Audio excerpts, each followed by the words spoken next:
Amém, irmãos? Boa noite a todos. Espero que todos estejam bem. Vamos a mais uma exposição bíblica. Então vamos, como de costume, estar salmodiando. Vamos abrir no Salmo número 20. Salmo 20.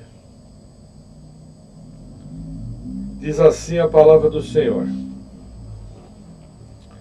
O Senhor te ouça no dia da angústia. O nome do Deus de Jacó te proteja. Envie-te socorro desde o seu santuário e te sustenha desde Sião. Lembre-se de todas as tuas ofertas e aceite os teus holocaustos. Conceda-te conforme ao teu coração e cumpra todo o teu plano. Nós nos alegramos pela tua salvação e em nome do nosso Deus arvoraremos pendões. Cumpra o Senhor todas as suas petições. Agora sei que o Senhor salva o seu ungido.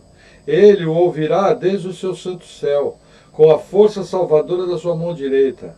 Uns confiam em carros, outros em cavalos, mas nós fazemos menção do nome do Senhor nosso Deus. Uns encurvam-se e caem, mas nós nos levantamos e estamos de pé. Salva-nos, Senhor. Ouça-nos o Rei, quando clamarmos. Até aqui. Antes de nós orarmos, é importante essa questão desse salmo, porque ele nos traz a noção de como era a salvação na antiga aliança. Porque muita gente, de uma maneira errônea, nem sei de onde se tira isso, falava o seguinte, que no Antigo Testamento a salvação era pela lei e no Novo Testamento pela graça. Nada mais sem pé nem cabeça, porque ninguém pode ser salvo pela lei. O tipo de salvação é único na Bíblia, é pela fé. Fé do que? Na salvação de Deus. E a gente vê aqui 1000 anos antes de Cristo, o salmista já falando de salvação. A diferença é que eles tinham fé numa salvação que iria vir, no Messias que iria vir. Nós cremos no Messias que já veio. Só isso, mais nada. Amém? Então vamos orar. Senhor, obrigado por mais um dia. Nós oramos em nome de Jesus, primeiramente pedindo perdão dos nossos pecados. Oramos pedindo, Senhor, que o Senhor venha nos dando entendimento, sabedoria, que nós sejamos edificados nessa noite pelo Teu poder. Em nome de Jesus. Amém. Amém. Amém, irmãos? Então vamos ao nosso texto base, livro do Gênesis, capítulo 11.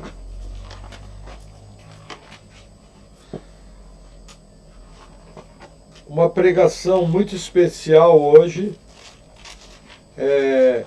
Toda a palavra de Deus é rica, mas existem algumas palavras que elas são estratégicas. Por exemplo, a palavra que eu vou estar expondo hoje, quando eu estava preparando ela, eu estava trabalhando em cima do esboço do Marcos Granconato, eu olhei e falei, nossa, essa é uma palavra que se um dia vai pregar em uma igreja, ela é uma palavra ideal para todas as faixas etárias, para todo tipo de público, para todo tipo de crente, crente maduro na fé, crente novo convertido, jovens, velhos.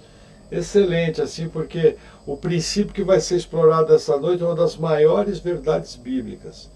Nossa última palavra nós falamos, em cima do mesmo texto, Gênesis 11, 27, a família que Deus usa. Hoje nós vamos fazer a segunda parte, a família que Deus usa, parte 2. E o nosso texto base é Gênesis 11, 27. Então vamos lê-lo. E estas são as gerações de Terá. Terá gerou a Abrão, a Naor e a Arã.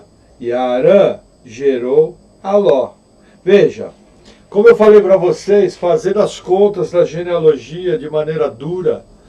O que é uma maneira dura? É considerando que as datas aqui são fixas, são engessadas e que não se perdeu nenhuma geração. Que eu acho até que nesse caso aqui é bem plausível, porque nós estamos falando de um curto período de tempo. Então aqui nós estamos há 292 anos após o dilúvio. Para vocês terem uma ideia, aqui 100 era vivo. Noé, depois eu preciso fazer conta, Noé também era vivo, está anotado na minha Bíblia. 292 anos após o dilúvio, Noé e 100 eram vivos. Então o que acontece? É como eu costumo dizer, Abraão estava mais ou menos a 1.500 quilômetros da região do Ararat. Abraão ele vem da Mesopotâmia. Ele poderia muito bem ter feito uma viagem, encontrado com o patriarca Noé, e ao vivo e a cores Noé contar para ele como tinha sido o dilúvio. Inclusive ele podia visitar as ruínas da arca. Entendeu? Por quê? Porque a gente entende que a Terra foi congelando de uma maneira mais acentuada depois, a chamada Idade do Gelo, que a geologia nos mostra. Essa Idade do Gelo aconteceu, ela bate com a datação bíblica e é uma das explicações de para onde foi a água do dilúvio. Mas isso é outro assunto. Veja, o versículo 27 fala: essas são as gerações de Terá. Olha que interessante. O livro do Gênesis tem as chamadas Toledot. O que é as Toledot? Essa palavrinha aqui, as gerações. Essa daqui é a 7ª seção Toledot. Mais ou menos o que o Moisés, de maneira inspirada, está nos escrevendo aqui, mostrando que algo diferente estava acontecendo aqui. É algo que precisa ser exposto porque tem tudo a ver com a fé. Aí o que acontece? Mostrando quem? A geração do pai de Abraão. E o que acontece? Essa geração já começa, pro costume da época, de uma maneira extremamente abençoada. Vou reler o versículo. Essas são as gerações de Terá. Terá gerou Abrão, a Naor e Arã. E Arã gerou a Ló. Veja que interessante. 3 filhos homens. Na cultura da época, um enorme sinal de bênção era ter bastante filhos homens. Por exemplo, se nascessem 5 filhas mulheres e o caçulinha, 6º filho, nascesse homem, ele era o primogênito, pelo costume da época. O primogênito herdava o dobro da pensão, mas havia um motivo. Ao herdar o dobro da pensão, não, o dobro da herança, ao herdar o dobro da herança, ele ficava responsável pelo sustento dos pais. Por isso que ele pegava o dobro. Até coerente. E é lógico, né? A gente vê no caso de Isaac, a gente vê no caso de Abraão, eles distribuíram presentes e herança para todos os seus filhos. Mas o ponto que eu quero começar aqui, Terá podia se sentir abençoado. 3 filhos homens e um sobrinho. Lembre-se, cultura da época. Nós estamos falando aqui aproximadamente do ano 2200, 2100 a.C. 4.000 anos atrás. É disso que nós estamos falando. Mas vão acontecer coisas em que essa bênção ela vai se desfazer. Amém? Vamos lá.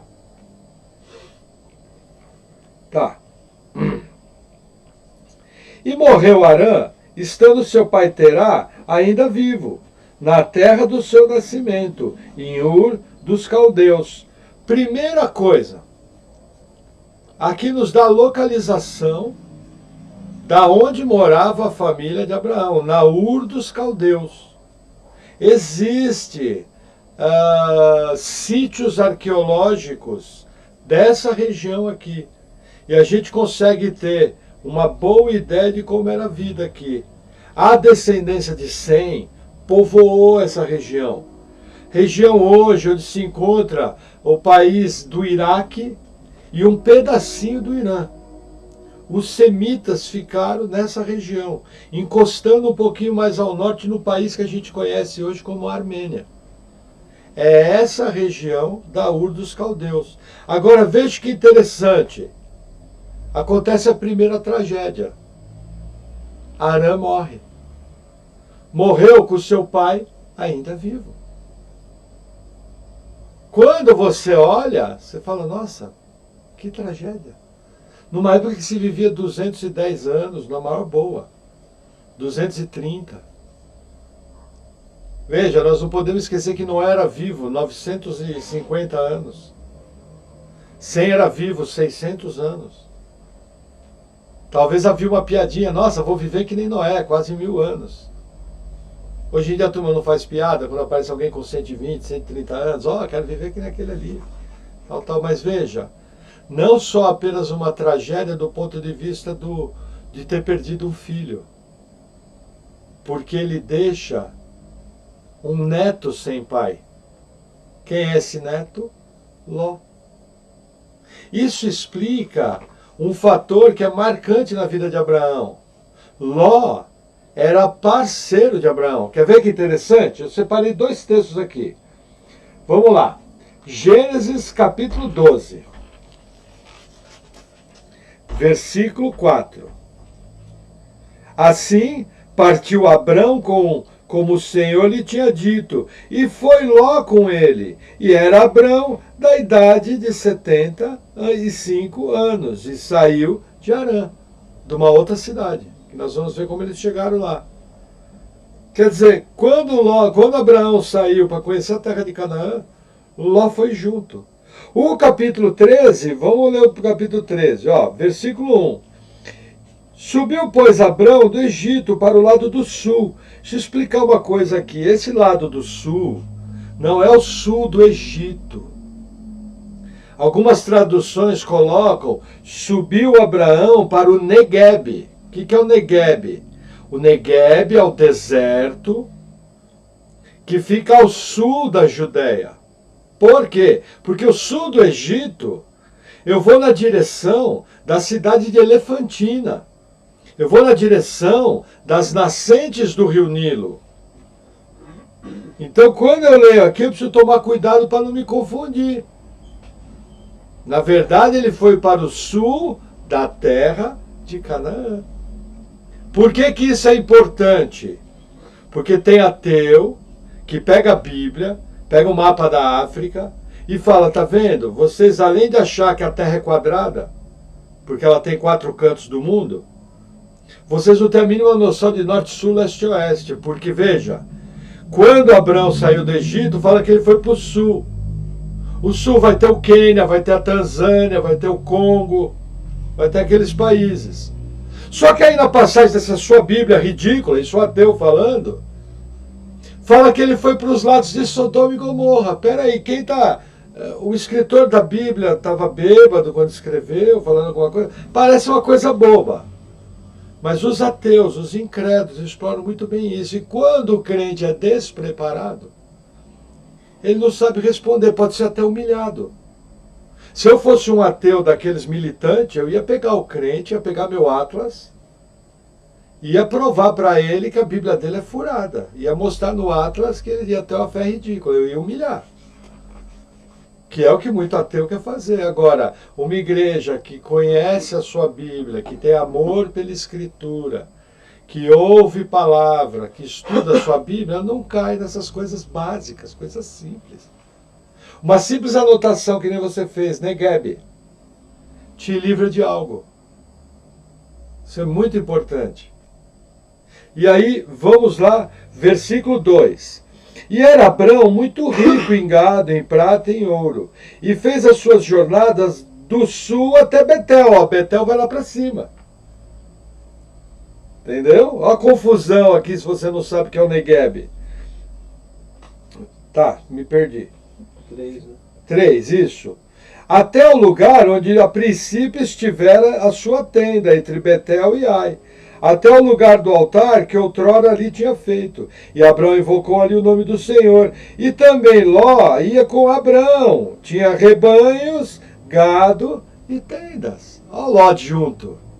Saiu de Harã, foi para a terra de Canaã. Da terra de Canaã foi para o Egito. No Egito, Abraão fala que Sara é sua irmã. Ló estava junto. O tempo todo. Não sabemos até se Ló já não estava casado. E Ló era muito rico, como Abraão. Aí mais à frente, ó, o versículo 7 que vai falar, vamos ler o 6. E não tinha capacidade a terra para poderem habitar juntos, porque os seus bens eram muitos, de maneira que não podiam habitar juntos. E houve contenda entre os pastores de gado de Abrão e os pastores de gado de Ló. E os cananeus e os fariseus habitavam então na terra. O que aconteceu? Muito gado. Nós temos que entender o seguinte, povo nômade. O pasto tinha que se renovar pelo regime de chuvas. Só que chuva naquela região seca não era tão constante assim. Havia os vales férteis. Mas havia muita região pedregosa. E aí o que aconteceu? Como eles tinham muito gado, a terra não comportava, até que houve contenda. O que vai acontecer?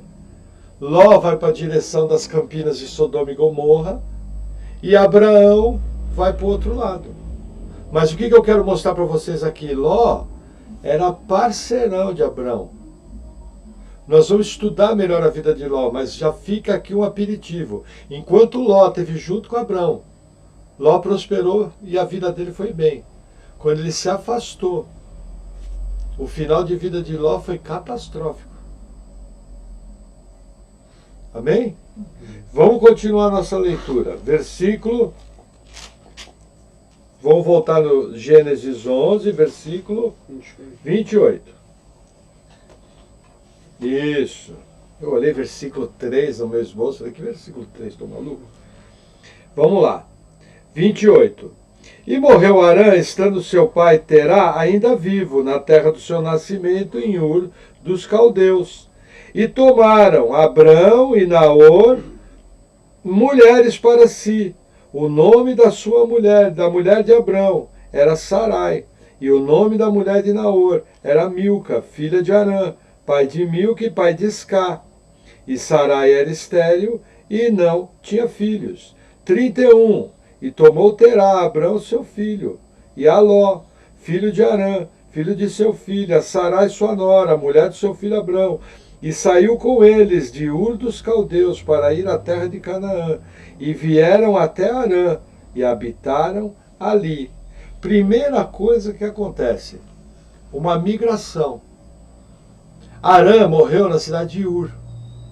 Mais ou menos a 500 quilômetros de distância, no sentido noroeste, no sentido da Turquia, está a cidade de Arã.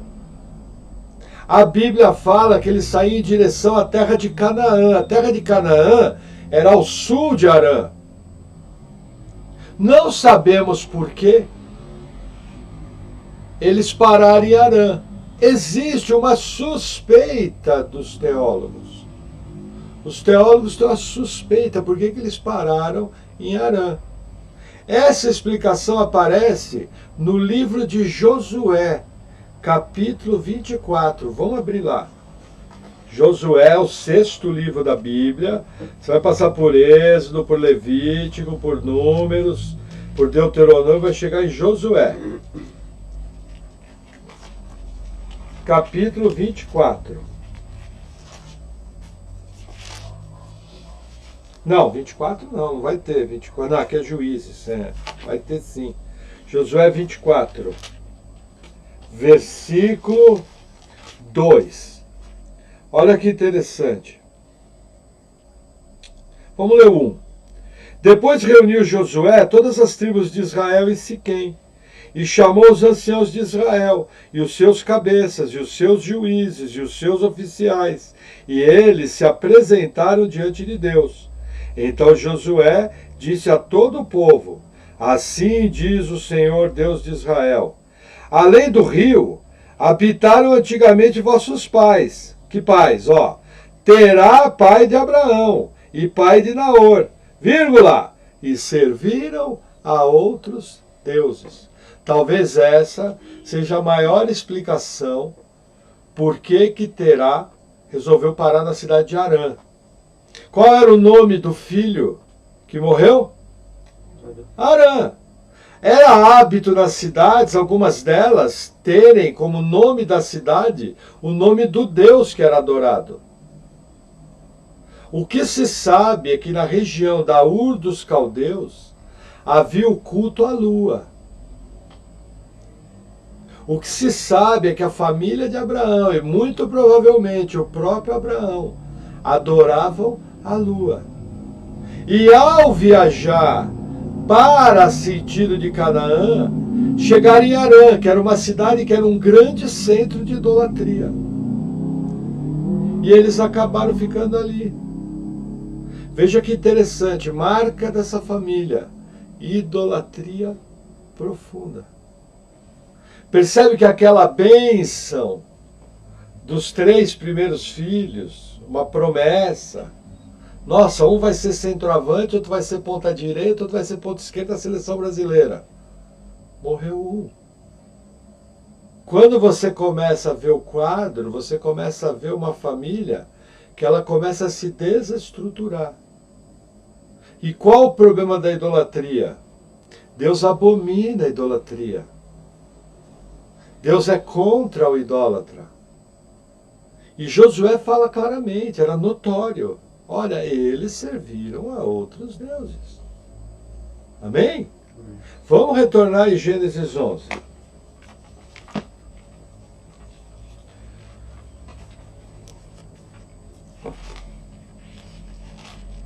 Hoje nós vamos gastar bastante a unha. Gênesis 11. Legal. Vamos lá. Gênesis 11, eu vou reler o versículo 29. Diz assim: E tomaram Abrão e Naor mulheres para si. O nome da mulher de Abrão era Sarai. E o nome da mulher de Naor era Milca, vírgula, filha de Arã, pai de Milca e pai de Isca. Com quem que Naor casou? Com a sua sobrinha. Olha que interessante. Casou com a sua sobrinha. Aí você fala, mas como pode casar com a sobrinha? Veja, primeiro ponto que eu tenho que entender. A ética de casamento foi só construída, começou a ser construída no Pentateuco.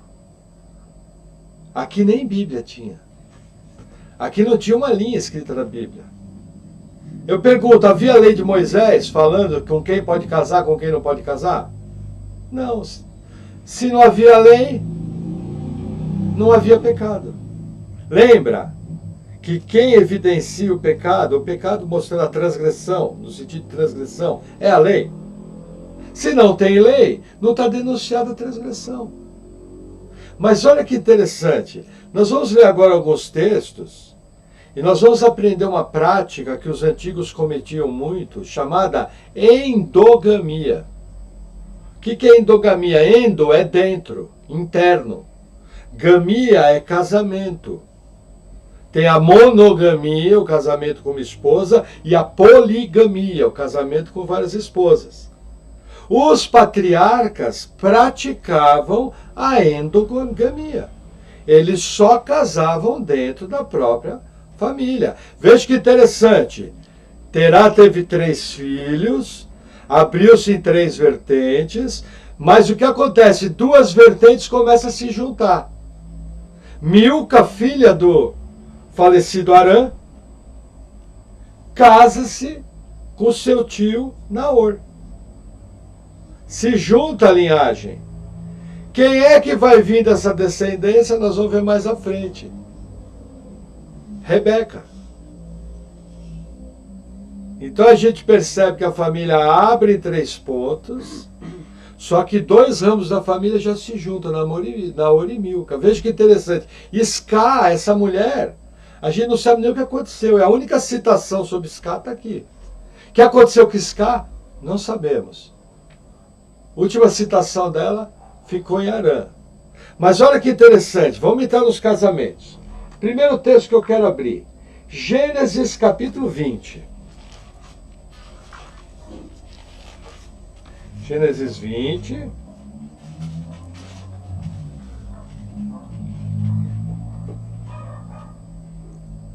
Versículo 10.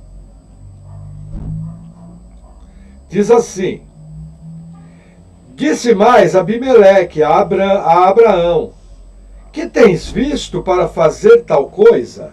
O que aconteceu aqui? Abraão e Sara encontraram Abimeleque. Abimeleque pegou Sara para ser sua esposa. Deus veio e amaldiçoou com uma série de coisas a casa de Abimeleque. Aí Deus aparece para Abimeleque e fala: Eu não permiti que você pecasse.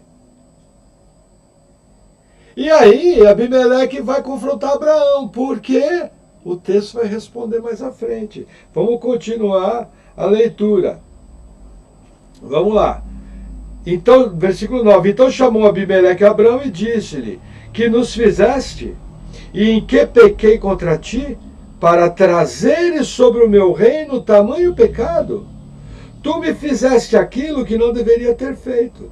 Disse mais Abimeleque a Abraão: que tens visto para fazer tal coisa? Versículo 11. E disse Abraão: porque eu dizia comigo, certamente não há temor de Deus nesse lugar, e eles me matarão por causa da minha mulher. E na verdade, vírgula, é ela também minha irmã, filha de meu pai, mas não filha da minha mãe, e veio a ser minha mulher. Naor casou com a sobrinha, Abraão casou com a irmã, filha do mesmo pai, mas não da mesma mãe. Segundo a lei de Moisés, pode casar com a irmã? Não. Segundo a lei de Moisés, pode casar com a tia? Sobrinho não pode casar com a tia. Mas eu descobri uma coisa que é interessante. O tio pode casar com a sobrinha, segundo a lei de Moisés. Interessante, isso é coisa que a gente não para notar. Mas qual é o ponto que eu quero mostrar para vocês aqui?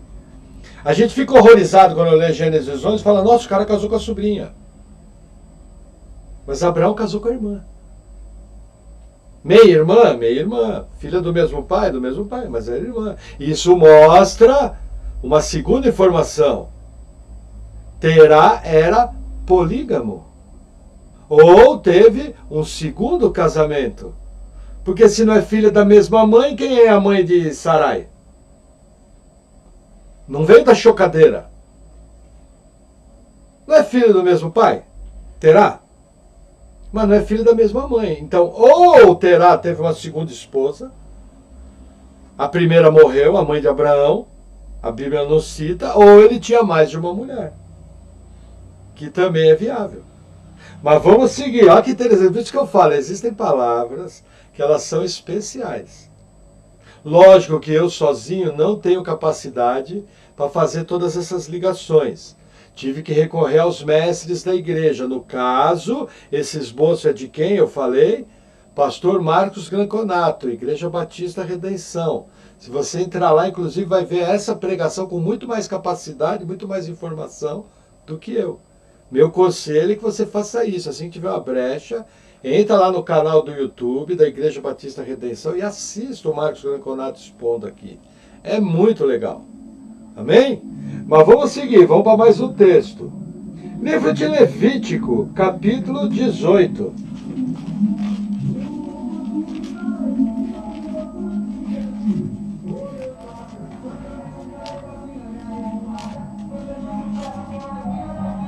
Meu Deus, que o Senhor tenha misericórdia. Levítico 18, versículo 9, olha que interessante. A nudez da tua irmã, filha de teu pai, ou a filha de tua mãe, nascida em casa ou nascida fora de casa, a sua nudez não descobrirás. Olha que interessante. Não podia casar com a irmã, segundo a lei de Moisés. Abraão pode casar com a sua irmã? Sim, não tinha lei. Simples assim, foi lá e casou. Provavelmente Caim casou com uma das irmãs ou da sobrinha. Sete também. Não havia lei. Vocês entenderam? O que denuncia o pecado é a lei. Sem a presença da lei, eu não tenho como saber que não pode casar com a irmã. Percebe? A lei, ela veio mais ou menos 750 anos depois. Quando Moisés, ali na época do Êxodo, mais ou menos entre 1450 e 1390, 1380, escreveu o Pentateuco. Só aí que a lei veio denunciando. Olha que interessante. Versículo 14 do mesmo Levítico 18. Olha que barato. A nudez do irmão do teu pai não descobrirás. Não te chegarás à sua mulher, ela é sua tia. Olha que interessante. O homem, pela lei, não pode casar com a tia. Pela lei. Interessante isso, né? A gente, quando está lendo, não percebe. Por isso que eu falo, veja, nós estamos sem a escola bíblica. Mas o que nós temos feito? Nós estamos entrando nas palavras e dentro da pregação expositiva, nós estamos tendo uma escola bíblica embutida. Isso que nós estamos fazendo aqui é uma escola bíblica, como aconteceu nas palavras em Mateus, como aconteceu em outras palavras. Você viu os textos, nós corremos. Então nós estamos tendo um ensino aqui. Não pode casar com o irmão e não pode casar o sobrinho com a tia. Mas olha que interessante, vamos para mais um texto. Levítico 20. Levítico 20, versículo 17. Olha que barato. E quando um homem tomar a sua irmã, filha de seu pai, ou filha da sua mãe, e vir a nudez dela, e ela vir a nudez dele, torpeza é. Olha que interessante, vamos fazer uma pausa. O que Abraão fez, segundo a lei de Moisés, a partir da lei, é torpeza. Mas olha que interessante, não só isso, olha o que tinha que acontecer. Vamos continuar a leitura. Portanto, serão extirpados aos olhos dos filhos do teu povo. Descobriu a nudez da sua irmã, levará sobre si a sua iniquidade. Morria os dois. A partir da lei de Moisés, todo descendente de Abraão e de Sara que tivesse relação sexual com a sua irmã, morria. Olha que interessante. Aí veja que interessante, aqui eu até nem marquei isso, mas vale a citação. A gente que está na igreja há muitos anos percebe muito o problema de incesto nas famílias. E aqui vai um alerta, o que acontece? Às vezes acontece primos ou irmãos fazerem brincadeiras sexuais entre si. O que acontece? Aquelas crianças estão debaixo da lei. O que recai sobre elas, para quem não está debaixo de Jesus? A maldição da lei. Por que isso acontece? Porque os pais não têm vigilância com as crianças. Ah, eles são crianças, quando vai ver. Está fazendo coisa que não deve, escondido. Gente, isso aí é mais comum do que vocês pensam. Eu conheço uma penca de história. Uma penca. Se tivesse aqui uma coisa que a gente não abre, mas se tivesse que enumerar, eu enumeraria uma lista absurda. Assim, em 10 minutos vou lembrar de mais de 20 nomes. Para vocês terem uma ideia como isso é comum. O que eu aprendo aqui? Vigiem as crianças. Não tem essa de... já tive caso de estar em reunião de igreja numa casa e as crianças não tinham adulto tomando conta e as crianças num quarto assistindo um desenho secular, que não era desenho bíblico, e aí houve até uma ameaça de rolar uma sacanagem, tipo, quero ver seus órgãos genitais, mostra aí pra mim, coisa assim que não devia. Na reunião da igreja. Por que isso acontece? Desculpe a clareza e o peso da palavra, porque os pais são trouxa. Porque não se deixa a criança sozinha, a criança é pecadora. Filho do diabo. Vai agir conforme sua natureza carnal. E a sua natureza carnal vai transformar ele num pecador. Aí a criança não é instruída em casa, passa por situação de abuso, passa até por situação de pedofilia. Por não ser instruída. Aqui em casa era assim, olha, se alguém tentar ver seus órgãos genital, ou passar a mão no bumbum, ou passar a mão no pipi, ou passar a mão na periquita, imediatamente, primeira coisa que vocês vão fazer, falar para o papai e para a mamãe que o papai e a mamãe não vão brigar.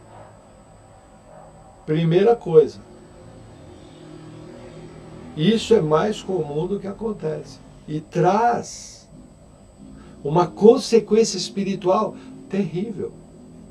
Traz uma consequência psicológica terrível.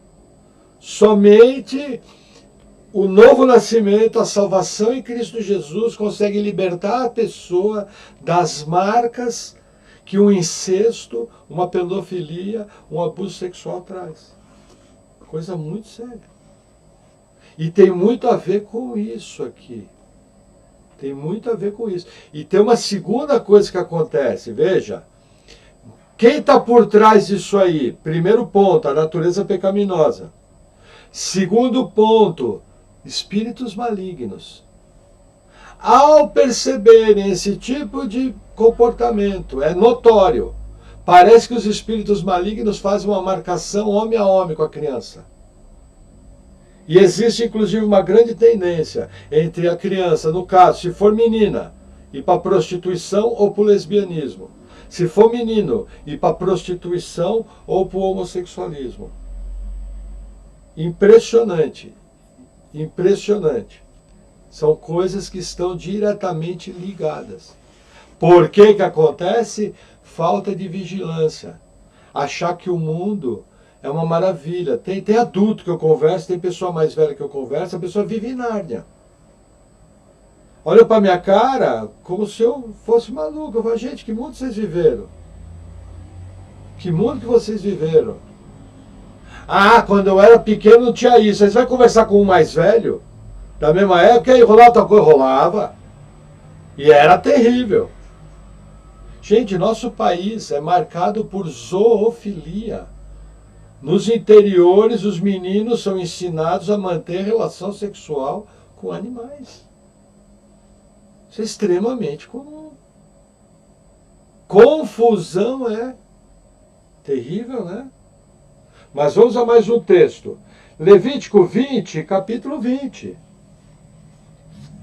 Versículo 20, perdão. Olha que barato. Quando também um homem se deitar com sua tia, descobriu a nudez do seu tio. Seu pecado sobre si levarão. Sem filhos, morrerão. Aqui é o mesmo princípio de deitar com a esposa do pai. Se o cara se deitar com a esposa do tio, ele leva sobre si iniquidade. Só que aí tem uma consequência, está grifado aqui. Esterilidade. Sem filhos morrerão. Eu vou falar uma coisa para você, nós vamos falar um pouquinho sobre esterilidade. Mas eu tenho uma incomodação, a pulga atrás da orelha, quando eu cruzo pessoas com dificuldade de ter filhos. Não quero generalizar, não quero gerar uma doutrina, não quero nada. Mas eu sempre me pergunto se não houve algo lá atrás que por um motivo espiritual gerou essa esterilidade. Por causa dessa passagem, nós temos que entender o seguinte, gente. Quem não está em Cristo está debaixo da maldição da lei. O que manda as pessoas para o inferno? A lei. Mas vamos fazer de uma forma básica? Desobedecer um dos 10 mandamentos, correto? Manda para o inferno. Tá, mas eu pergunto, a lei é só os 10 mandamentos? O que você faz com os outros 603? O que Paulo explica? Se você transgredir um, você é culpado de toda a lei. Percebe a minha pulga atrás da orelha? Vocês concordam que é no mínimo suspeito? Agora, eu não tenho um versículo direto para sustentar. Falar, nossa, todo mundo que é estéril. Agora, eu tenho um versículo direto para mostrar que quem traz esterilidade é Deus. Esse eu tenho. E nós já vamos ver isso. O Deus de amor, o Deus de amor. Que matou a cidade inteira, Sodoma e Gomorra, descendo fogo do céu. Que matou 4 bilhões de pessoas no dilúvio, porque eram inimigos dele, e ele está virado contra eles. O Deus de amor é o Deus da ira. Não tem dois deuses, o Deus do plim-plim e o Deus do trovão. É o mesmo Deus.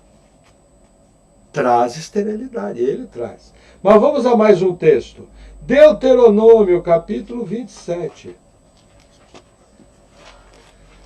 Deuteronômio 27. Lembra que eu falei para vocês que essa era uma palavra especial? Eu, por exemplo, na nossa igreja aqui nós já falamos um pouco desses assuntos. Mas eu nunca ouvi em igrejas pregações sobre isso. A primeira que eu ouvi foi do Grande Conato. Então vamos lá, Deuteronômio 27, versículo 22. Diz assim: maldito aquele que se deitar com sua irmã, filha de seu pai ou filha de sua mãe, e todo o povo dirá amém. Olha lá. O que Deuteronômio é? Deuteronômio é segunda lei. Aquela geração que morreu nos 40 anos do deserto, a geração nova que estava abaixo de 20 anos, teve que ouvir toda a lei. Por que eu peguei esse versículo? Para mostrar que na confirmação da lei, na leitura é a mesma coisa, é maldito. A partir da lei, quem casa com a irmã é maldito. Mas olha que interessante, aqui não é casar, é se deitar. Alguém vai casar com a irmã? Não vai. Não vão deixar. Porque hoje já tem até uma teologia, uma moral do casamento. Mas ter relação sexual com a irmã pode ter. Ter relação sexual com o irmão pode ter. E acontece. É coisa séria. Porque a turma não vigia. Quando a pessoa tem uma relação sexual com a irmã ou com o irmão, o que Deuteronômio fala? Maldito aquele que se deitar. É maldito. Maldito de quem? De Deus. Sério, né? Percebe como nós precisamos tomar cuidado? O mundo, gente, o mundo não é flor que se cheira. O mundo é bem pior do que a gente pensa. O mundo é terrível. É um monte de pecador vivendo junto. Não é fácil. Tem que vigiar. Não pode ser bobo. Não pode ser trouxa. Amém? Vamos lá. Vamos voltar em Gênesis capítulo 11.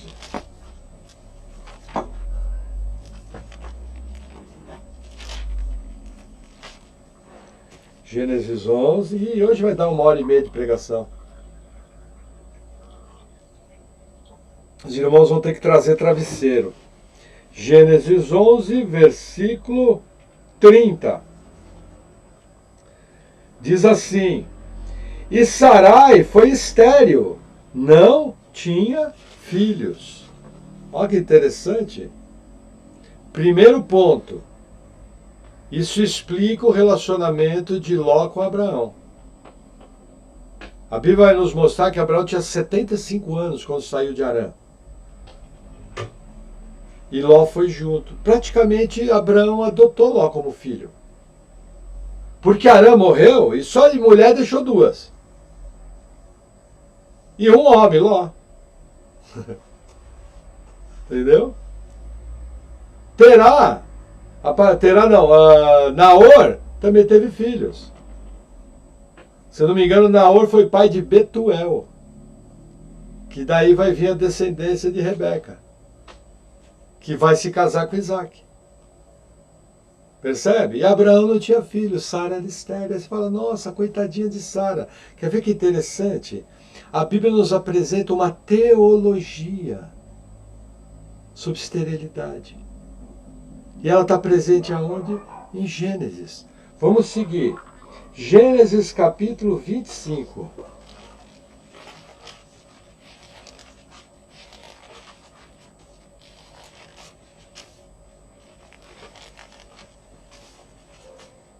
Aí alguém desavisado vai falar, eu sei porque Sara era estéril.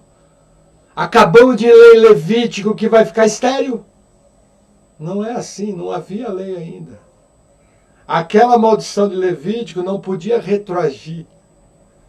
Vocês entenderam? Aqui nós estamos na época da consciência. É bem interessante isso. Que a turma gosta de fazer umas maracutaia teológica que é... Então vamos lá. Gênesis 25, versículo 21. Diz assim. Vamos ler o 19. E essas são as gerações de Isaque, filho de Abraão. Abraão gerou a Isaque. E era Isaque da idade de 40 anos, quando tomou por mulher Rebeca, filha de Betuel, arameu, de Padã Arã, irmã de Labão, arameu. E Isaque orou insistentemente ao Senhor por sua mulher, vírgula, porquanto era estéril. E o Senhor ouviu as suas orações, e Rebeca, sua mulher, concebeu. Olha que interessante, vamos ler o versículo 26. Parte final do 26. E era Isaque da idade de 60 anos, quando gerou. Quantos anos Isaque tinha quando foi casou? 40. Quantos anos Isaque tinha quando Rebeca gerou? 20. 60. Quantos anos Isaque orou? 20 anos. Hoje os crentes oram 2 meses e falam, Deus não atendeu, sai da igreja. Isso é muito comum. Escandalizou com Deus. Isso é muito comum. Mas Deus não é obrigado a atender nossas orações. Não existe um versículo da Bíblia que sustente a teologia que Deus é responsável em atender nossas orações. Deus só tem o compromisso de atender as nossas orações que fecham com a sua soberania, com a sua vontade decretada, lá na eternidade passada. Mas olha que interessante, no versículo 21, olha quem abre a madre. E o Senhor ouviu as suas orações, e Rebeca, sua mulher, concebeu. Quem é que pode dar filhos? Deus. Mas vamos continuar, tem mais coisa nessa teologia. Gênesis 29.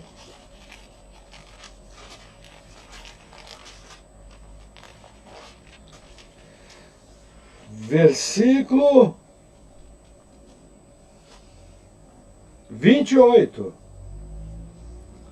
E Jacó fez assim, e cumpriu a semana de Lia. Então lhe deu por mulher Raquel, sua filha. E Labão deu sua serva Bila por serva a Raquel, sua filha. E possuiu também a Raquel, e a amou. Também a Raquel mais do que Lia. E serviu com ele ainda outros 7 anos. 31. Vendo, pois, o Senhor que Lia era desprezada, abriu a sua madre. Porém, Raquel era estéril. Olha como era comum. Quem abriu a madre de Lia? Por que ele não quis abrir de Raquel? Deus não faz acepção de pessoa. Não está escrito aí na sua Bíblia. Mas Deus não é obrigado a abrir a madre de ninguém. Ele é Deus. Se ele quiser dar filho para você, ele dá. Se ele quiser não dar para você, não dá. Acabou. Simples assim. Não tem um versículo que fala, eu me comprometo a dar filhos a todo mundo. Tem? Tem esse versículo? O Maurício vai ser pai na Bíblia? Não. Percebe? Por que que Deus escolheu abrir a madre de Lia e não de Raquel? Porque Lia era desprezada. E nós temos que entender o seguinte, foi da vontade de Deus que Lia se tornasse a primeira mulher. Legalmente falando, a primeira esposa de Jacó foi Lia. Ah, mas usou o engano de Labão, não importa, só aconteceu porque Deus decretou. Deus, na sua soberania, escolheu Lia como primeira mulher. Vou te jogar mais um pitaco. Quem foi um dos homens mais justos do livro do Gênesis? Que inclusive é considerado um tipo de Jesus. José. José, filho de quem? De Lia ou de Raquel? De Raquel. Joia. Eu pergunto, Jesus é descendente de José? Ele é descendente da tribo de Manassés? Ele é descendente da tribo de Efraim? Não. Jesus é descendente de que tribo? Ele é o leão da tribo de Judá. Judá é filho de quem? De Lia. Existe um outro princípio envolvido aqui. Deus, ele prioriza o casamento monogâmico. Nós vamos ver isso mais à frente. Existem outros motivos, mas o que eu quero mostrar aqui, a esterilidade. Quem abre a madre é Deus. Quem dá esterilidade é Deus. Nossa, pastor, não colhei por esse lado. Mas é. Quer ver, se eu tenho o poder de abrir a madre e não abro, é porque eu quero que fique estéril. Numa cultura de ter filhos era extremamente importante, muito mais do que hoje, que se troca filho por cachorro. Que os casais compraram essa mentalidade comunista, esquerdista, de não ter filho. E de viver uma vida em si mesmada e ter animais de estimação no lugar.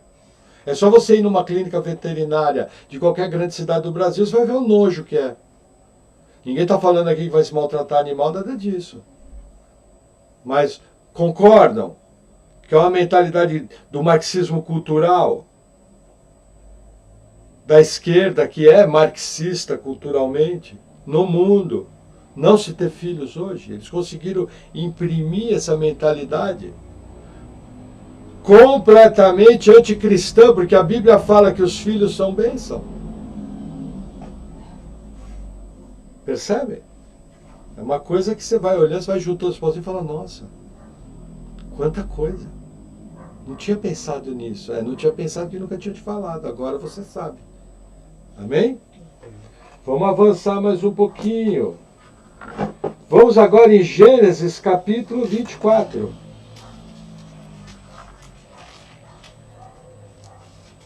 Gênesis 24. Olha que legal.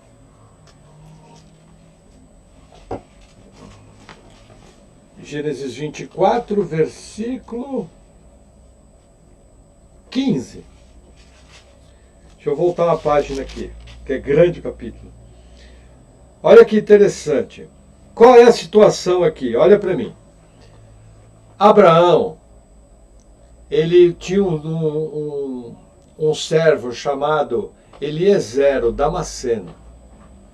Aí Abraão faz com que Eliezer vai buscar uma esposa para Isaac. Por quê? Porque Sara tinha morrido. E a estratégia que Abraão teve, falou, esse menino precisa casar, ele precisa se consolar. E aí o que ele falou? Só que não tome das mulheres daqui da região, mas da minha parentela, que é endogamia. Casamento dentro da família, era praxe, era hábito.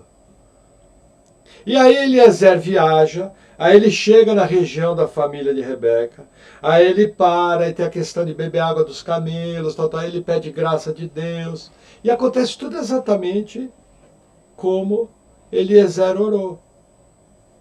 Já expliquei que ele pediu um sinal, já expliquei que Eliezer não tinha o Espírito Santo como nós, então era lista, ele pediu um sinal. Já expliquei que ele não tinha uma Bíblia escrita como nós, então era lista, ele pediu um sinal. Já expliquei que ele não tinha o ministério dos mestres para explicar a Bíblia como nós temos hoje, que nos dá orientação para 99% dos problemas.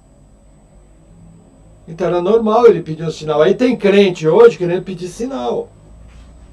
E cai nos piores engodos, cai nos piores erros. Porque crente não tem que pedir sinal.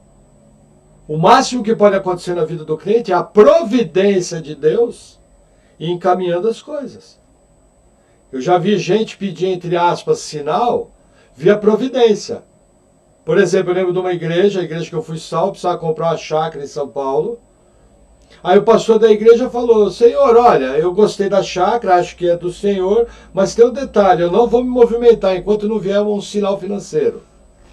A chácara custava 240 mil, de repente ele recebeu um dízimo de 80 mil reais no ano 2000. Sabia que tem gente que dá dízimo de 80 mil? E numa igreja que nem ensinava a teologia da prosperidade, a pessoa deu dízimo porque ela era compromissada. Até essa história eu já contei.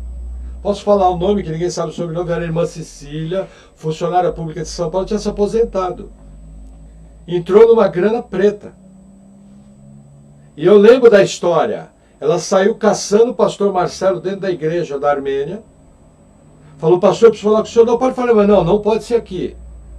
Foram para a sala pastoral, ela puxou o talão de cheque, preencheu o cheque e falou, olha, que Deus oriente o senhor, o senhor veja bem o que vai fazer. Isso aqui é o dízimo de uma vida. E deu o cheque, 80 mil reais. O pastor Marcelo lembrou da oração dele. O sinal financeiro, mas na verdade não era um sinal. É que sinal é modo popular, era a providência de Deus entrando, percebe? Uma coisa bacana, uma coisa bonita. Mas vamos lá. Agora vamos para o texto. Gênesis 24, versículo 15, é isso? Sim. E sucedeu que, antes que ele acabasse de falar, o Eliezer o Damasceno, eis que Rebeca, que havia nascido a Betuel. Quem é Betuel? Filho de Milca, mulher de Naor. Entendeu? Sobrinha de Abraão, Rebeca. Prima de Isaac. Aí olha que interessante. Irmão de Abraão. Saía com o seu cântaro sobre o seu ombro. E a donzela era muito formosa à vista, virgem, a quem homem não havia conhecido. E desceu à fonte, encheu o seu cântaro e subiu. Essa era a Rebeca.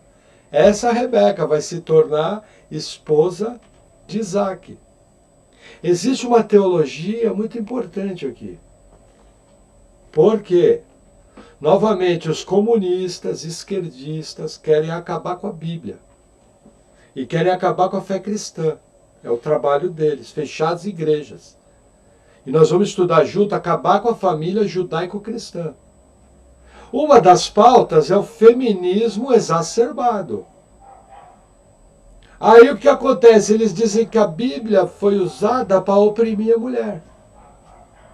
Só que eu vou te mostrar aqui, 4.000 anos atrás, Labão pergunta para Rebeca, Labão, seu irmão, você quer ir com ele? Ele só permite a irmã casar com o consentimento dela. Hoje em dia, o que se faz nos países, alguns até comunistas, mulheres são tratadas como escravas. E ninguém fala nada. Se for um país muçulmano comunista, pior ainda. Existe um monte de ex-república soviética, Cazaquistão, Azerbaijão, só que a mulher não é nada. Algumas delas até hoje são marxistas. Percebe o tiro no pé? Ah, eu não considero a Bíblia, tem que acabar com a igreja, tem que acabar com os crentes que são machistas. Olha, fulano, vem cá, só um minutinho. Vamos ler comigo Gênesis 25, vou te mostrar 4.000 anos atrás. Essa matriarca aqui, entre aspas, a gente não usa esse termo, ela só permitiu casar com o consentimento dela. Então não é como você está falando. O que você está falando é mentira. O que você está falando não é cristianismo. O que você está falando é uma distorção maligna que quer destruir nossa sociedade como ela é. Ponto final. Aí você prepara, levanta a esquerda, que é perigoso o tapa na fuça vir. Dá um passo para trás, porque vem. Porque vem. Entendeu? Coisas que você precisa saber de Bíblia. Entendeu? Não podemos nos esquecer que a gente não apoia candidatos. Mas a gente jamais vai apoiar alguém que é contra a fé cristã. Eu nunca posso falar para um crente em quem ele vai votar. Mas é minha obrigação como pastor ensinar para os crentes em quem ele não vai votar. É responsabilidade do pastor. Deus vai cobrar. Deus vai cobrar. Do pastor.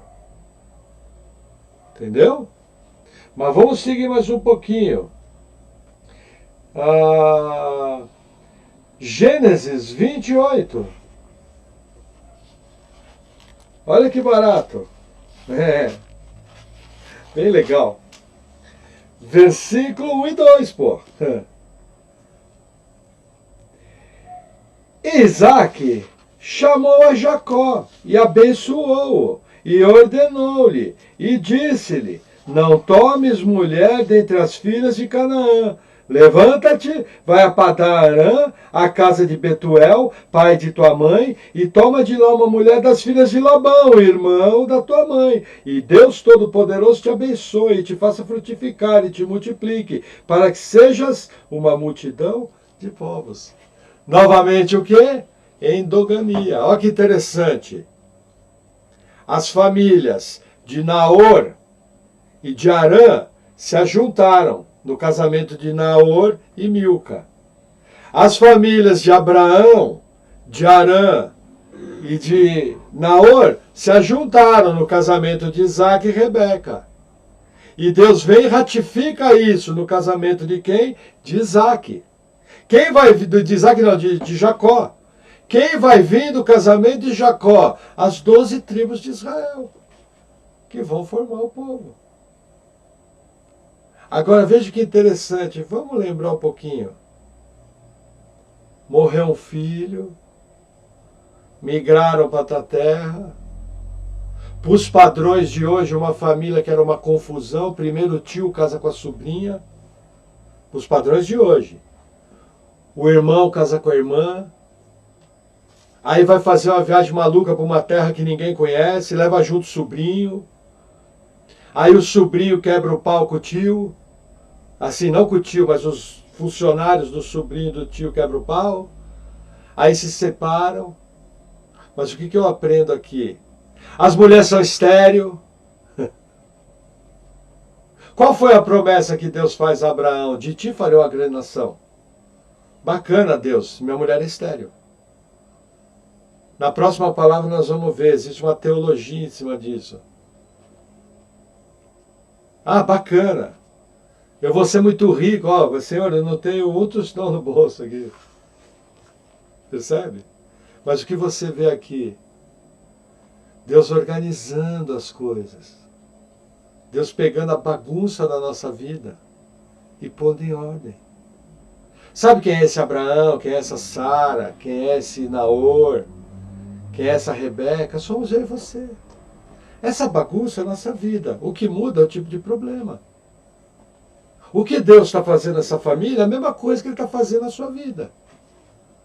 É a mesma coisa que Ele vai fazer. E aqui vai uma nota importante. Essa semana conversamos com uma pessoa, 20 anos de crente, e a pessoa soltou um dos absurdos teológicos que mais se ensina por aí. Qual que é esse absurdo? Que Deus só opera na vida da pessoa se a pessoa abrir o coração. Isso é um absurdo teológico. Deus é Deus, Ele é soberano, Ele faz o que Ele quer. Eu pergunto, Paulo, no caminho de Damasco, estava com o coração aberto para Deus? Paulo teve escolha? Não. Jacó, quando foi escolhido no ventre, Jacó teve escolha de se tornar Israel? Não. Jacó casar com Lia. Era vontade de Jacó casar com Lia? Não. Ele até desprezava ela. Percebe as teologias erradas que falam? Agora, é o correto falar, ó, meu irmão, se você responder aos tratamentos de Deus, vai sofrer menos. Não vai ter que trabalhar 20 anos para o seu sogro. Vai aprender o que é passar a perna nos outros. Vai deixar de ser o filhinho da mamãe, que só vivia em casa. Vai aprender o que é dormir no tempo, perder ovelha para onça. Não era onça, era leopardo. Onça não tinha lá. É isso aí. Mesma coisa fez com Davi. Ó, Davi, você vai deixar de ser filhinho da mamãe, caçulinha. Tá rolando uma festa na sua casa. A maior figura nacional está indo fazer uma visita, que é o profeta Samuel. Você nem foi convidado. Você é o desprezado. Mas eu vou pegar você, vou tirar de trás dessas ovelhas e vou transformar no maior rei que Israel teve. E vou tornar o teu nome célebre. Esse é o Deus da Bíblia. É o que eu aprendo aqui. Mas veja que interessante. Ainda tem mais um pouquinho. Vamos avançar. Versículo 31. Do Gênesis 11. Desculpe.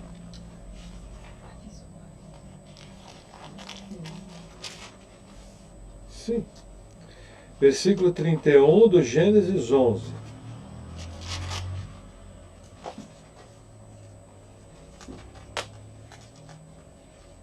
Versículo 32, aliás.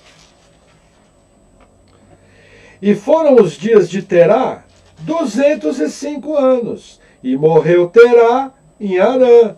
Veja que interessante, da linhagem de Sem, o único que aparece que morreu é Terá. Lembra que eu mostrei na última palavra? A diferença com a genealogia, com a Toledote do Gênesis 5 com essa aqui? O que Deus está nos ensinando? Gente, isso aqui é uma ferramenta de escrita. O que Deus está nos mostrando aqui? Está iniciando uma nova fase. Eu agora tenho um homem que eu vou ter aliança com ele. Dessa aliança eu vou ter um povo. Desse povo eu vou ter profetas. Desses profetas, inclusive, vai vir o Messias. Deus está nos mostrando, nunca parei para pensar nisso, aprendi com Marcos Gonconato.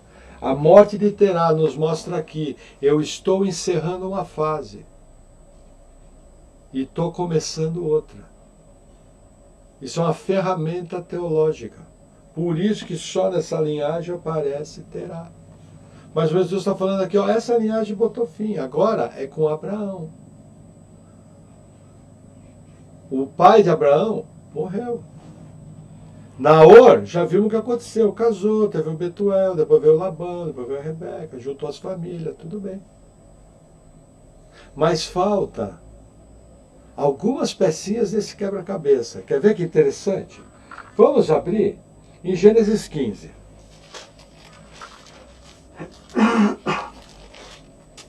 Versículo 7.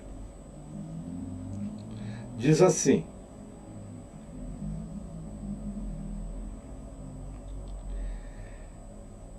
disse-lhe mais, eu sou o Senhor que te tirei de Ur dos Caldeus, para dar-te a ti essa terra para herdá-la. O que Deus está falando aqui para Abraão?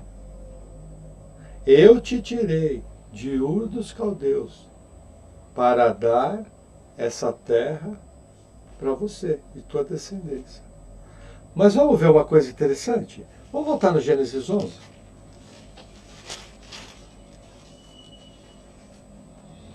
Versículo 31.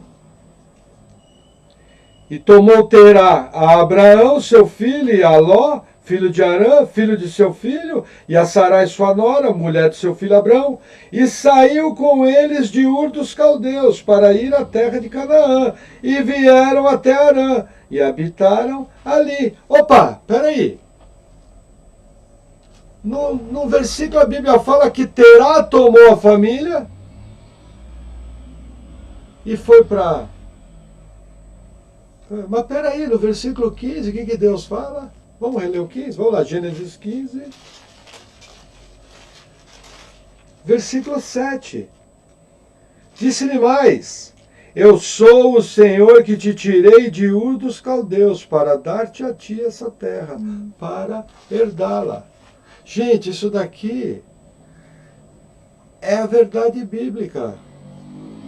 Quem é que teve a atitude de sair de Ur e ir para Arã?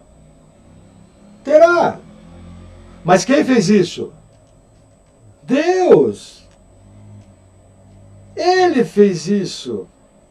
Lembra de Pôncio Pilatos, Herodes, Anás e Caifás? Que fizeram segundo todo o conselho do Senhor? Ao crucificar Jesus, gente, isso aqui está no começo do Gênesis. Isso nos ensina o quê? Todas as nossas atitudes. Na verdade, existe alguém por trás. Esse alguém é o Deus Todo-Poderoso. Ah, pastor, mas e o livre-arbítrio? Já expliquei, não existe livre-arbítrio, existe vontade. Então vocês vão dar um desconto para o pastor.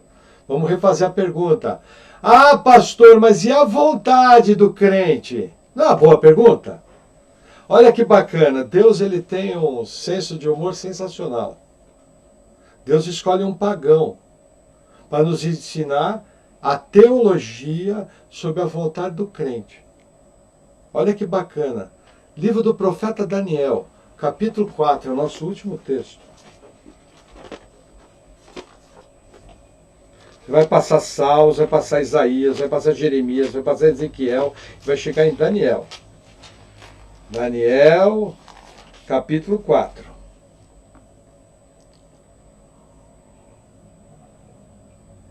Qual é o caso aqui? O caso é de Nabucodonosor. Nabucodonosor teve uma doença chamada licantropia e ele viveu como fera do campo. Até que num determinado momento ele recobrou a consciência. E é essa passagem que está aqui. Por que que ele viveu que nem fera do campo? Porque ele era soberbo, ele se achava o maioral. Entendeu? E aí, ao ter essa doença chamada licantropia, essa doença existe até hoje, tem gente que vive como animal. Ele, despertado por Deus, recobra a consciência. E aí nos traz uma verdade teológica tremenda. Daniel 4, versículo 34. Teologia do respeito de Deus sobre a vontade humana. Olha que texto lindo. Glória a Deus. Mas ao fim daqueles dias eu, Nabucodonosor, levantei os meus olhos ao céu, e tornou-me a vir o entendimento. E eu bendisse o Altíssimo, e louvei e glorifiquei ao que vive para sempre, cujo domínio é um domínio sempre eterno, e cujo reino é de geração em geração. E todos os moradores da terra são reputados em nada. O quê? Todos. O que quer dizer a palavra todos? Todos os moradores da terra são reputados em nada. Em que sentido? Continua. E segundo a sua vontade de Deus, ele opera com o exército do céu e os moradores da terra. Não há quem possa lhe estorvar a sua mão e lhe diga: que fazes? No mesmo tempo tornou a mim o meu entendimento, e para a dignidade do meu reino tornou a vir a minha majestade. Até aqui. O que Deus reputa dos moradores da terra? Em nada. Nada. Deus não tem rabo preso com ninguém, Deus não tem obrigação com ninguém, Deus não respeita a vontade de ninguém. Esse texto aqui tem a ver com Romanos 9:20, quando fala: que fazes? Naquela figura que fala que está usando barro, mexendo, um vaso para a honra, outro para a desonra, que ele fala que endureceu o coração de Faraó. Mas olha que interessante, Deus usa essa vontade para cumprir os seus desígnios. Vamos reler o versículo 35. Ó. E todos os moradores da terra são reputados em nada, vírgula. E segundo a sua vontade, que é a vontade de Deus, ele opera, primeiro, com o exército dos céus. Quem é? O mundo espiritual. O exército dos céus. E os moradores da terra. Pôncio Pilatos, Herodes, Anás e Caifás. Fizeram tudo quanto lhes aprouve, segundo a vontade de Deus. Então não é dificuldade nenhuma para Deus, nós não sabemos como isso funciona. Mas Deus, ele tem um poder tal, onde o ser humano faz a sua vontade, por isso ele é responsável. Porém, essa vontade nada mais é que a vontade soberana de Deus. Deus vem e passa por cima. Deus vem e faz como ele quiser. Legal, né? Na verdade, os irmãos calvinistas vibram com essa passagem. Mas é uma verdade. Nossa igreja, nós temos a nossa soteriologia calvinista. Nós temos uma ênfase muito grande na soberania de Deus. Só que soberania de Deus para nós já era algo marcante. Aonde eu fui salvo 21 anos atrás, tinha o seguinte ensino: ninguém é mais duro do que Deus e ninguém vai dobrar a vontade de Deus. Você ser contrário à vontade de Deus é a mesma coisa que bater de frente com um caminhão Scania. Não era assim? Qual era a orientação? Não bata de frente com a vontade de Deus, porque você vai perder. Obedece logo e acabou. Isso é calvinismo. Só que eles não usavam esse linguajar. Até nos livros deles diziam que eram calvinistas, na segunda salvação, tal. Mas eles não exploravam dessa forma. Mas a gente já tinha entendimento da soberania de Deus. Agora, nossa visão foi amadurecendo. Eu lembro que há uns 12 anos atrás eu entendi que eu fazia as coisas segundo a minha vontade, mas Deus controlava tudo para que a vontade dele se cumprisse. Aí eu lembro que meus filhos falavam para mim: pai, não entendi. Eu falei: também não. Mas é assim que é. Mais à frente fui descobrir que era assim que era. Onde aprendi isso? Na minha primeira igreja, com o pastor Marcelo. Gente, não tem. Deus faz o que quer, Ele é soberano. Tudo vem dele, porque dele, por ele, para ele são todas as coisas. Diz aquele hino tão bonito. E é assim, ele faz o que quer. Pega Abraão, leva daqui para lá, de lá para cá, leva para o Egito, traz de volta, pinta e borda. Ele é Deus. A gente não pode nunca chegar e falar que fazes. Isso nos dá uma segurança. Por quê? Porque até quando eu estou num problema, eu sei que aquele problema veio de Deus. Por exemplo, eu conheço casos de pessoas que perderam filhos e tinham entendimento de soberania. Eu lembro que a oração dessas pessoas, segundo o testemunho que foi me contado, né? Não conheci ninguém assim ao vivo. O pastor Marcelo nós conhecemos. A pessoa orava da seguinte maneira, fala: Deus, eu não estou entendendo nada e não sei porquê, mas eu confio em Ti. Está doendo, não sei o que fazer, mas eu confio em Ti. Nós temos que estar preparados para agir que nem Jó, falando à sua esposa: não recebemos o bem de Deus, agora nós vamos murmurar porque estamos recebendo o mal. Quem é que mandou o mal sobre Jó? Oh, pastor, foi o diabo. Não. Foi Deus usando o diabo. Inclusive, quem tocou no nome de Jó não foi nem o diabo. O que a narrativa fala? Quando os filhos de Deus vieram estar adiante, Satanás veio com eles. Deus perguntou: de onde você está vindo? Ah, de rodear a terra. Esse acesso Satanás não tem mais. Foi desfeito em Cristo Jesus. Aí o que Deus faz? Você viu meu servo Jó? Deus chamou para a provocação. Satanás nem pensava em Jó. Provando que quem mandou o mal sobre Jó foi Deus. Ah, pastor, mas Deus abençoou Jó. Ele se tornou o dobro de rico. É verdade, mas perdeu 7 filhos. Morrendo. De uma vez só.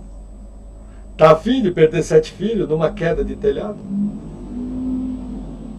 E Jó não blasfemou. Percebe? Falta profundidade. Nós vivemos um evangelho tosco, um evangelho fraco, um evangelho frívolo. Um evangelho que na verdade não é evangelho, não tem nada a ver com fé cristã. Não estou querendo pagar de super crente, mas a turma na verdade precisava amadurecer na fé e aprender a ser crente. Ser firme com Deus. Hoje eu recebi uma revista da Missão Portas Abertas. Inclusive, depois eu vou dar uma orientação para a igreja, eu vou estar contribuindo com eles. Eles fazem socorro aos 260 milhões de cristãos que são perseguidos em todo o mundo. Veja, eu não quero falar aqui de política. E corro disso, porque eu não confio em homens. Mas depois que o presidente falou em cristofobia, levantou o fervo. Mas é verdade, gente. 260 milhões de cristãos são perseguidos por ano no mundo. Na Nigéria, na Eritreia, no Iraque, na Síria, no Sri Lanka, na Indonésia, na Coreia do Norte. Para vocês terem uma ideia, dos 50 países onde mais se persegue cristãos, 10 estão na África, que é o lugar onde mais cresce o cristianismo no mundo. E aí eu estava vendo os irmãos congregando numa igreja. Uma igreja é formada do que? Um prédio. 4 paredes e um teto. A igreja dele só tinha 2 paredes que sobraram. O Boko Haram foi lá e explodiu a igreja. O Boko Haram pega as mulheres, as famílias de crentes, ele mata os homens. Muitas vezes estupra as mulheres e as meninas. Entendeu? Aí o que vai acontecer? A turma da palhaçada, dessa coisa ridícula que está acontecendo no nosso país, essa polarização tola, vai falar que não tem cristofobia. A religião mais perseguida no mundo é o cristianismo.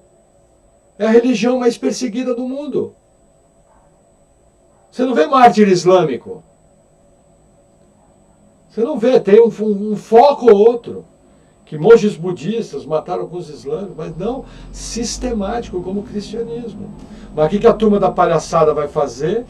Por causa de política, vai querer se esvaziar o diálogo. Por isso que nós cristãos, já ensinei vocês através do grupo da igreja, nós temos que denunciar a cristofobia, temos que orar pelas pessoas que perseguem, temos que orar pelos perseguidos. Agora veja que interessante, assim que eu publiquei essa palavra no grupo de oração, aqueles que leem as mensagens do grupo de oração viram, me chega essa semana uma revista das Portas Abertas, pedindo uma contribuição de R$39 para ajudar as famílias das viúvas da Nigéria. Ainda eles me mandam uma assinatura da revista. Vou falar uma coisa para vocês. Me senti envergonhado de não contribuir. Gente, é ridículo. Uma caixa de leite longa-vida custa bem mais que isso. Olhei para a cara da Paula e falei, por que eu estou falando isso? Eu quero incentivar os irmãos a contribuírem com essa causa. Porque tem cristãos sendo perseguidos, sim. E nós temos esse pessoal que foi fundado em 1955, debaixo do mais pesado regime comunista. Quem fundou foi um irmão holandês chamado André, que foi convidado em 1955 para uma conferência da Juventude Comunista da Polônia. E ele foi. E aí ele ficou assustado pelo seguinte, ele falou, como é que eles podem ser tão empolgados por uma coisa que eles acreditam que é sem Deus, sem fé? E aí veio para ele de montar as Portas Abertas, porque ele viu que o comunismo ia fazer, e fazer o que fez, né? Matando milhões de cristãos na China, na antiga União Soviética e nos países da Cortina de Ferro. E hoje não mata tanto cristão em países como o Brasil, mas ridiculariza a igreja, é contrário à igreja, e qualquer coisa que a igreja faz, eles são contra. Percebe? Então, assim, que nós possamos compreender que Deus é soberano em todas as coisas. Essa perseguição acontece porque foi vontade de Deus. Vírgula. Mas eu posso ajudar, eu posso orar, eu posso contribuir.